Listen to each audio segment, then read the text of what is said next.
개장 전 74분 오늘장을 움직일 이슈들 짚어보겠습니다. 먼저 어제 가장 뜨거웠던 이슈로 시장 특징 보겠습니다. 네이버의 코스피 거래대금 잠식, 두나무 네이버페이 협력 확대 검토입니다. 어제 양시장 숨고르기를 이어간 가운데 삼성전자가 상승세를 지속하고 무려 어제 네이버가 11%나 급등하면서 코스피는 그래도 약보합권에서 마감을 했죠. 거래대금도요. 네이버가 3조 4천억 원대를 기록했습니다. 코스피 전체 거래량의 27%를 네이버가 빨아들인 건데요. 자, 그래서 네이버를 움직인 뉴스는 무엇인가? 바로 두나무 편입 가능성이죠. 어제 오전부터 두나무가 네이버의 핀테크 자회사 네이버 파이낸셜과 포괄적 주식 교환을 추진한다는 소식이 전해졌습니다.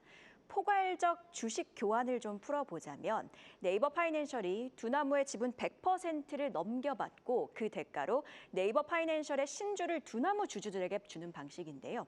뜬구름 잡는 이야기는 아닙니다. 이미 지난 7월부터 두나무와 네이버페이의 협력은 꿈틀거렸기 때문인데요.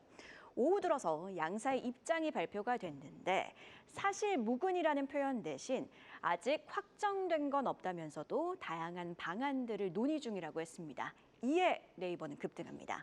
자, 두나무 이미 유명한 기업입니다만 잠시 짚고 넘어가도록 하겠습니다. 가상화폐 매매를 해보신 분들은 거래소 업비트를 써보셨거나 들어보셨을 겁니다. 두나무가 국내 1위 거래소인 업비트를 가지고 있고요. 수익성이 굉장히 좋은 기업입니다. 작년 한 해 동안 영업이익 무려 1조 원대를 기록했고요. 사실상 밑으로 들어가려는 네이버 파이낸셜보다 오히려 돈은 더 잘 벌고 있습니다. 그리고 비상장 주식으로 장외 거래 시가총액은 12조 원대로 추정이 되고 있는데요. 자, 이런 수치들을 보면 혼자서도 잘하는데 왜 네이버 파이낸셜의 밑으로, 즉 결국 네이버의 손자 회사가 되려는 걸까? 이런 생각이 들죠. 스치는 질문들을 따라가 보도록 하겠습니다. 첫 번째, 두나무의 속내는 뭘까? 단순하게 생각해 보면 이번 편입으로 두나무는 제도권으로 편입이 됩니다. 다음 달 스테이블코인 제도화를 포함한 가상자산 2단계 법안이 마련될 예정인데 네이버페이라는 제도권 방패로 관련 리스크를 줄일 수가 있겠죠. 자, 그리고 네이버가 이미 해외에 진출해 있는 만큼 해외 진출도 용이해지고요. 그렇게 궁극적으로 나중에 만약 상장을 한다면 가치는 더욱더 확대가 될 수 있습니다. 자, 다만 관건은요. 기업 재편 이후 지분을 어떻게 가져갈 것인가? 바로 주식 교환 비율입니다. 양사의 지분 구조를 좀 보면요. 네이버는 네이버 파이낸셜의 지분 75%를 가지고 있습니다. 두나무는요. 송치영 회장이 25%를, 김영년 부회장이 13%를 보유하고 있습니다. 연 1조 원을 버는 두나무의 몸값을 좀 고려하면 두나무의 기업 가치는 과소평가가 되고 네이버 파이낸셜의 기업 가치는 오히려 높게 평가가 될 가능성이 있죠. 특히 네이버가 네이버 파이낸셜의 최대 주주 지위를 유지하기 위해서는 더욱더 그렇고요. 자, 그럼에도 네이버의 지분 희석은 불가피할 텐데요. 자, 일각에서는 네이버가 단일 최대 주주 지위를 유지하는 대신 주주 간 계약 등을 통해 송 회장에게 경영권 전권을 보장했을 것으로도 보고 있습니다. 자, 결국 금융당국의 승인과 함께 향후 지분 구조가 이 빅딜 성사 여부를 가릴 것으로 보이죠. 자, 성사가 된다고 가정을 해보면 네이버 입장에서는 대형 호재입니다. 최대 주주 지위를 유지한다면 결국 두나무 실적이 핀테크 사업 연결 실적으로 포함이 되면서 확실한 EPS 개선이 가능해지죠. 자, 그리고요. 키워드는 스테이블 코인입니다. 확실하게 시장을 선점하게 되는 효과를 가지게 된다는 건데요. 미래에셋 증권은요, 미국의 USDC의 발행사 서클과 유통사 코인베이스의 모델을 언급하며 네이버가 서클처럼 발행, 그리고 두나무가 업비트로 코인베이스처럼 유통망을 담당할 거란 점을 언급하며 네이버페이가 결제에 있어서 국내에서 압도적인 점유율을 가지고 있어 서클의 역할에서 더 나아가 네이버 쇼핑 등으로 실수요처를 만들어주는 역할도 할 것이라고 진단을 하기도 했습니다. 자, 일단 구체적인 내용은요. 11월 네이버 개발자 회의에서 공개될 가능성이 높습니다. 대형 손자 회사를 품게 되며 네이버 주가가 함께 리레이팅 될 수 있을지 이벤트 일정까지 고려해서 투자 전략 세워보시죠. 자, 그럼 시선을 오늘장으로 맞춰서 무버로 분위기 함께 확인해 보겠습니다. 이재명 대통령 간밤 뉴욕 증권거래소에 오프닝 벨을 울렸습니다. 그리고 월가 거물들을 대상으로 대한민국 IR, 즉 대한민국 투자 서밋 행사를 열었는데요. 이 자리에서 증시 부양 의지를 또 한 번 강조, 디스카운트 해소를 위한 4대 해법을 제시하기도 했습니다. 상법 개정도 언급을 했고요. 한 가지 눈에 들어왔던 건 이 대통령이 MSCI 회장을 언급하며 잘 부탁한다는 말과 함께 선진국 지수 편입의 걸림돌이었던 외환거래 시간 제한도 없애겠다고 했죠. MSCI 선진국 지수 편입 기대감을 키우는 내용인데 이렇듯 증시 부양 의지는 오늘 증시 전반에 긍정적. 다만 미국 증시 약세, 1,410원에 육박하는 원달러 환율, 여기에 무역 협상 불안감까지 전반적인 그림은 흐릿하죠. 하방 압력을 받으며 출발할 가능성 주의하셔야겠습니다. 그럼 애프터마켓 특징주는 안혜수 캐스터와 함께 확인해 볼까요? 애프터마켓 마감 현황 체크해 보시죠. 코스피 시장입니다. 최근 주가 조작 사건 논란으로 큰 폭의 조정을 받았던 DI 동일이 장마감 후 2.63% 상승했습니다. 잠시 뒤 특징주로 전말을 짚어보고요. 글로벌 시장에서 K뷰티 수요가 꾸준히 성장하는 가운데 ODM사인 한국화장품 1.92% 강세 보였습니다. 나이스 평가 정보 1.7% 강세였고요. 농심이 K판 데모헌터스와 협력해 화제를 모았었죠. 이번엔 오뚜기가 BTS 진과 협업해 진라면을 완판시켰다는 소식을 전하며 강세 보였고요. 영업무역 메인마켓에서 하락 후 소폭 상승세 보였습니다. 다음은 코스닥 상승률 상위 종목입니다. 코스닥 시장은 제약바이오주의 활약이 눈에 띄는데요. 최근 비만 치료제에 대한 관심이 다시 높아지면서 나이백이 메인마켓부터 강세 보였습니다. 이후 5% 추가 상승했고요. 대화제약 역시 붙이는 치매 치료제 리바멘사 패치가 중국에서 품목 허가를 취득했다는 소식을 전하며 3.02% 올랐습니다. 오름테라피틱스도 1.57% 상승. 또한 코스피 시장에서 한국 화장품이 강했다면 코스닥에선 인디 브랜드인 BR 상승세가 돋보였습니다. 3.92% 올랐습니다. DI 동일이 최근 주가 조작 사건의 여파로 큰 폭의 조정을 받았지만 투자자들 사이에서 다시 관심을 받으면서 애프터마켓에서 코스피 종목 중 가장 많이 뛰었습니다. 3거래일 동안 40% 넘게 하락하며 시세 조정 이전 가격 대비보다 낮아졌는데요.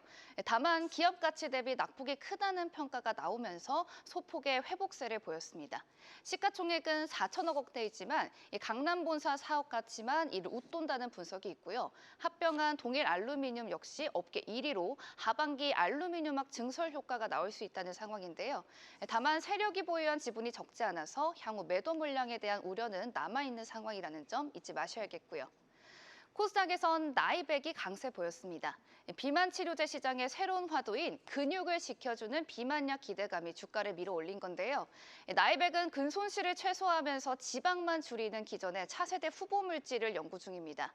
한의약품이 유사한 성과를 발표하면서 시장에 관심을 키운 가운데 나이백도 같은 트렌드에 올라타며 투자자들의 주목을 받았습니다. 시장 분위기는 더욱 뜨거운데요. 글로벌 제약사 화이자는 비만 치료제 개발사 메세라를 최대 73억 달러에 인수했고요.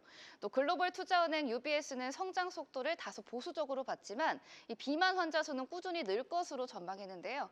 나이백은 국내 바이오주 가운데 차세대 비만약 기대주로 존재감을 키우고 있는 다만 아직 시판된 제약품은 없습니다. 앞으로의 주가 향방은 어떨까요? 이어지는 분석에서 함께 하시죠. 지금까지 애프터마켓 스토리 전해드렸습니다.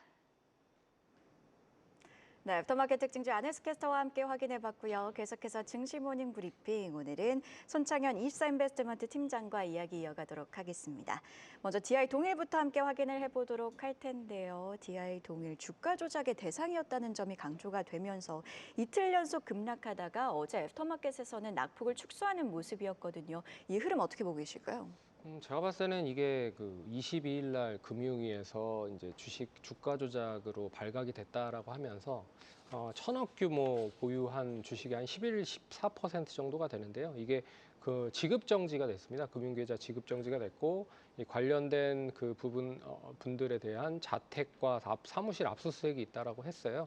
그런 점에서 이제 하락을 했고, 그리고 이제 메이저 수급에서도 일단 23일부터 25일의 수급을 보면 결과적으로 기관이 약 80억 정도 매도를 했고요. 투신이 마이너스 21억, 연기금이 마이너스 34억, 사모펀드가 마이너스 25억을 매도를 했기 때문에 단기적으로 좀 하락을 했다. 근데 이게 적정 가치에 대한 수준으로 봤을 때 많이 하락을 한 거냐라고 따져보면 일단 제가 봤을 때는 객관적인 자료, 지표들을 보더라도 좀 단기간엔 많이 하락을 했다라고 볼 수가 있을 것 같아요. 왜 그러냐면 25일 기준으로 이 동사 시가총액이 4,320억인데 자산 가치가 5,260억 정도입니다. 그러니까 PBR이 0.8배 정도 수준밖에 되지 않기 때문에 결국엔 1배 미만이라고 좀 볼 수가 있을 것 같고요.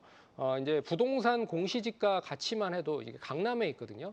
3,100억이고 그리고 현금성 자산만 해도 900억이 넘다. 그러면 지금 이 유동성 자산만 보더라도 시가총액 정도 수준만으로 좀 형성이 되기 때문에 단기적인 하락이 좀 이어진 게 아닌가라고 생각이 들고요.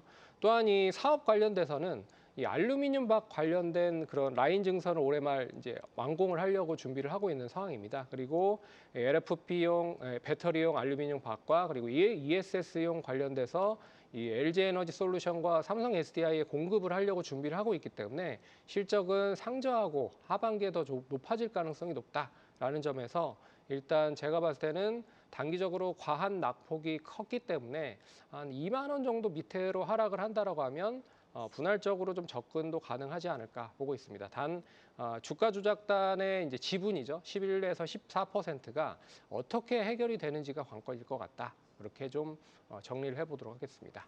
DI 동일 의견 들어봤고요. 코스닥 시장에서는 나이백의 상승률이 눈에 띄었는데요. 비만 치료제 시장 핫한 키워드 중 하나는 바로 경구용인데 차세대 경구용 비만약 개발에 속도를 내면서 좀 기대감을 모으고 있는 상황입니다. 나이백 상승 탄력 이어갈 수 있을까요?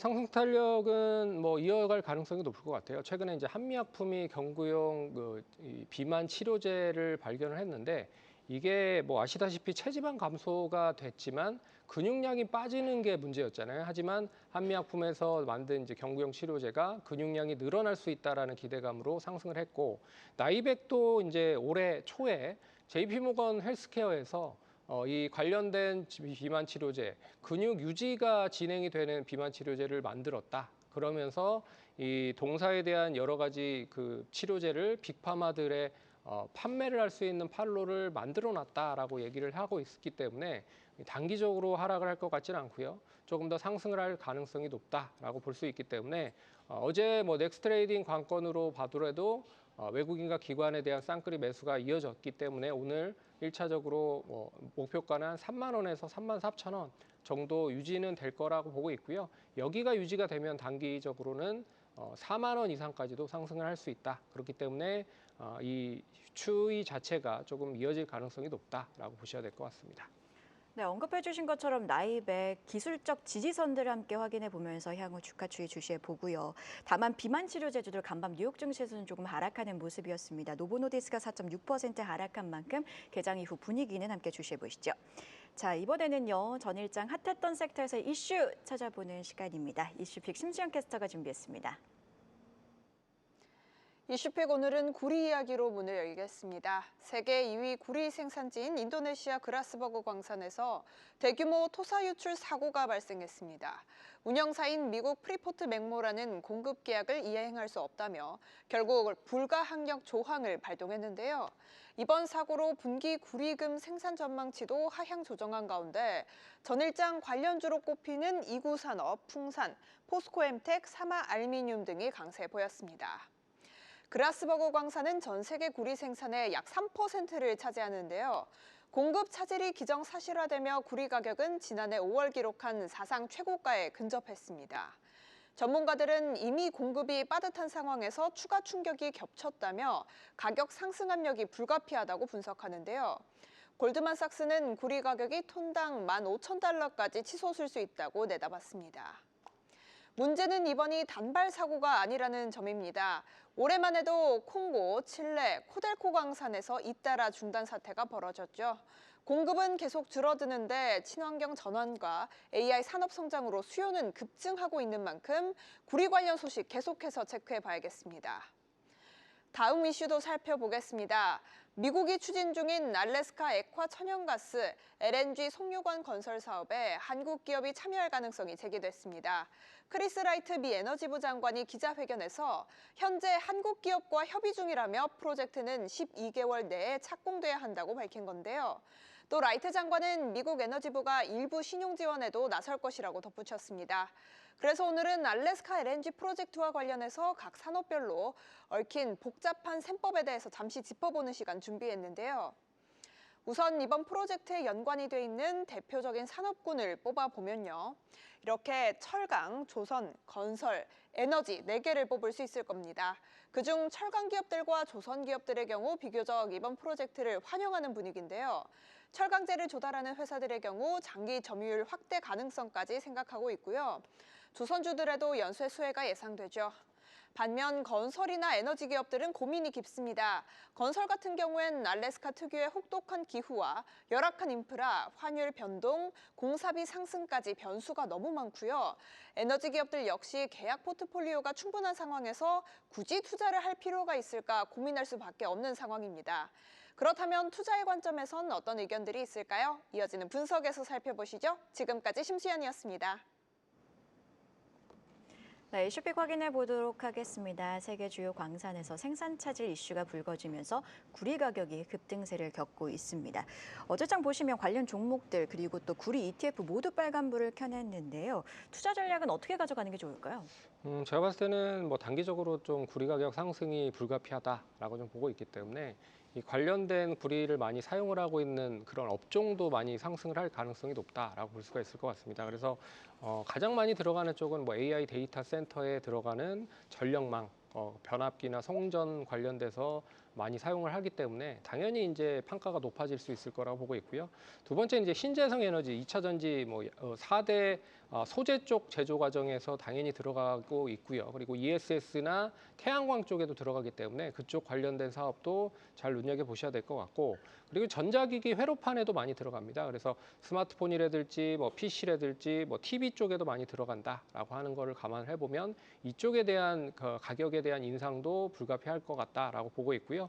그리고 이제 구리 관련으로 비철금속 관련된 종목들도 상당히 좀 우호적으로 좀 전개될 수 있다라고 보고 있습니다. 그런 점에서 뭐 LS 구리 관련 자회사를 보유를 하고 있고요. 그리고 풍산 같은 경우에는 구리로 뭐 여러 가지 산업용 제품을 만들고 있는 상황이기 때문에 좀 관심 있게 보시면 좋지 않을까 그렇게 보고 있고, 혹시라도 잘 모르시겠다 하시면 코덱스, 삼성투신자산운용에 구리 선물이 있고요. 그리고 타이거, 미래에셋 자산운용에 구리 실물도 있기 때문에 뭐 관심 있게 보시면 좋지 않을까 그렇게 좀 정리해 보겠습니다.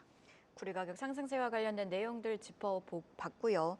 또 미국 에너지부 장관이 알래스카 LNG 송유관 건설 사업에 한국 기업과의 협의 중이다, 이런 발언을 내놓으면서 관련주들이 강하게 움직였습니다. 다만 이게 발언에 움직인 거지 실제적으로 뭐 사업 구체화된 내용 때문에 움직인 건 아니다 보니까 조금 주의할 필요가 있어 보이는데 어떻게 보고 계실까요? 저는 이게 이제 우리나라 한미 관세 협상이 아직 진행이 되고 있는 상황이기 때문에 이게 어느 정도 마무리가 돼야 이 LNG 관련돼서도 어느 정도 기업들이 좀 구체적으로 직접적인 투자가 진행이 되지 않을까라고 보고 있고요. 이미 우리나라는 이제 1,000억 달러를 4년간 수입을 한다라는 전제 조건으로 계약을 했기 때문에 여기보다는 LNG 가스관보다는 결국에 이제 선박 수익성에 대한 수요가 구체적으로 좀 이어지는 게 더 수혜가 많이 높지 않을까라고 보고 있습니다. 그래서 LNG 가스 개발보다는 LNG 운반선이라든지 LNG를 이용한 이제 고체 산화물 연료전지 같은 그런 기업들에 대한 수혜가 조금 더 이어질 가능성이 높다라고 보고 있기 때문에 뭐 LNG 본행제를 만드는 한국카본 동성화인텍이나 이 고체 산화물 연료전지를 만드는 뭐 SK 이터닉스 발전소 만들고 있고요. 그리고 두산 피얼셀 핵심 부품을 만들고 있기 때문에 차라리 이런 쪽에 관심을 더 두는 게 맞지 않을까 그렇게 좀 봐야 될 것 같습니다. 네, 이렇게 증시 모닝 브리핑 오늘은 입사인베스트먼트 손창현 팀장과 함께했습니다. 고맙습니다. 계속해서 다양한 경제 이슈를 알고 싶다면 구독과 좋아요, 알림 설정 부탁드립니다. AI 캐스터 권미정이었습니다.